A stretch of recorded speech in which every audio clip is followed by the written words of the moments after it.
नमस्कार मित्रों, आज चिंतन में ज्ञान का संचय। विद्वान पुरुष सुगंधित पुष्पों के समान हैं। वे जहाँ जाते हैं वहीं आनंद साथ ले जाते हैं।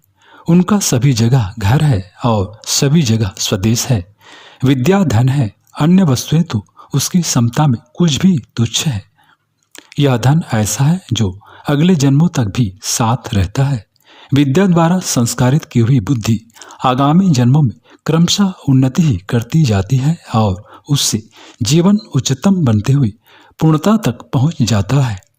कुएं को जितना गहरा खोदा जाए उसमें से उतना ही अधिक जल प्राप्त होता जाता है।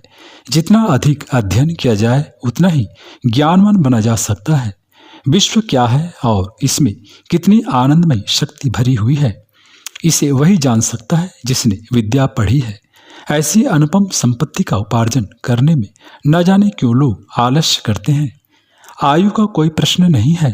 चाहे मनुष्य वृद्ध हो जाए या मरने के लिए चारपाई पर पड़ा हो तो भी विद्या प्राप्त करने में उससे उत्साहित होना चाहिए, क्योंकि ज्ञान तो जन्म जन्मांतरों तक साथ जाने वाली वस्तु है। वे मनुष्य बड़े अभागे हैं जो विद्या पढ़ने में जी चुराते हैं। भिखारी को दाता के सामने जैसे तुच्छ बनना पड़ता है, ऐसे ही यदि तुम्हें शिक्षकों के सामने तुच्छ बनना पड़े तो भी शिक्षा प्राप्त करना ही कर्तव्य है। आग उसे जलाती है जो उसके पास जाता है, पर क्रोध तो स्वयं को जलाता है। यदि तुम जमीन पर हाथ पटको तो पहले तुम्हें ही चोट लगेगी। क्रोधी मनुष्य को दूसरों का नुकसान पीछे करता है, पहले अपने को आहत कर लेता है। यदि तुम में बल हो और विरोधी से बदला लेने की योग्यता हो तो भी उसे माफ करो, क्योंकि क्रोध करना तो बहुत ही बुरा है।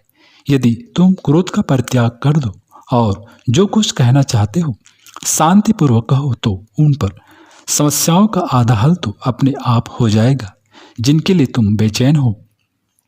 इसमें क्या बड़प्पन है कि तुम बुराई करने वाले से बदला ले लो।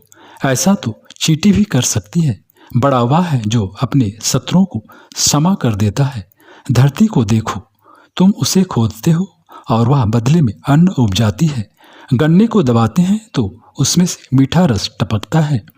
जिसने तुम्हें हानि पहुंचाई वह बेचारा कमजोर है, कायर है, क्योंकि निर्बल आत्मा वाले ही दूसरों को हानि पहुंचाते हैं। माफ कर दो इन गरीबों को। अंधों पर तलवार चलाना कोई बहादुरी थोड़ी ही है।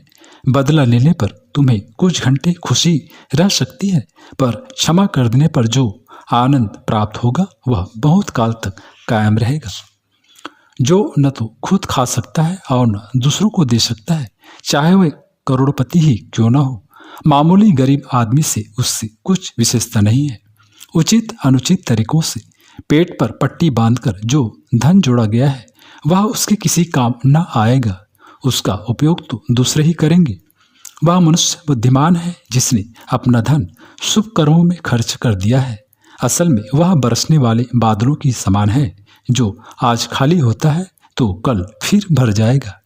मिलनसारी भनमत साहत का व्यवहार और दूसरों के हितों का ख्याल रखना, ये ऐसे गुण हैं जिनसे दुनिया अपनी हो सकती है। संसार उनको भुला नहीं सकता जो अपने से छोटे और बड़ों के साथ शिष्टता का व्यवहार करते हैं। कटुभाषी और निष्ठुर स्वभाव के मनुष्य का जीवन लोहे और काठ की तरह नीरस होता है, चाहे वे भले ही आरी की तरह तेज हों। जिस कर्महीन मनुष्य को इतने लंबे चौड़े विश्व में हंसने और मुस्कुराने योग्य कुछ दिखाई नहीं देता और सारे दिन कुड़कुड़ाता रहता है, उसे उस रोगी की तरह समझना चाहिए जिसे दिन में नहीं दिखता।